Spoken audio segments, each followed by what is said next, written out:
రంగా గారి పేరును ఏ జిల్లాకు పెట్టని పక్షంలో ఏ రకమైనటువంటి కార్యాచరణ ఉండబోతుంది? నా వ్యక్తిత్వం రాష్ట్రంలో ఉన్న రంగా గారి అభిమానులకు కానీ, లేకపోతే ప్రపంచంలో ఉన్న రంగా గారి అభిమానులందరికీ నన్ను గత 20 సంవత్సరాల నుంచి తిరిగి చూస్తున్నారు. నేను మాట అంటే ఎలా ఉంటుంది అనేది రంగా గారి అభిమానులందరికీ తెలుసు. తప్పకుండా 10వ తారీఖున రంగా గారి పేరు పెడతాకి ప్రతిపాదన చేశాము, లేకపోతే చర్చించాము.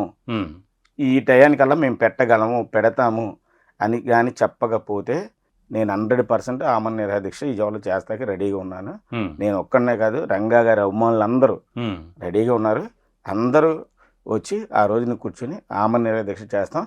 నా ప్రాణం పోయినా సరే, రంగా గారి పేరు కోసం నా ప్రాణం పోయిందంటే హాయిగా నేను ప్రాణం ఇచ్చేట్టుకైనా రెడీగానే ఉన్నా.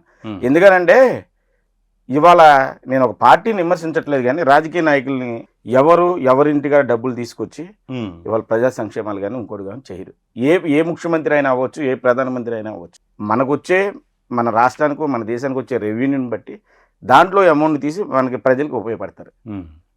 కానీ శ్రీ సొగ్వి వంగవీటి మోహన్ రంగా గారు పేద ప్రజల ఇళ్ళ పట్టాల కోసం ప్రాణాలని తృణప్రాయంగా ప్రాణాలను వదిలేసిన మహానుభావుడు శ్రీ సొగ్వి వంగవీటి మోహన్ రంగా.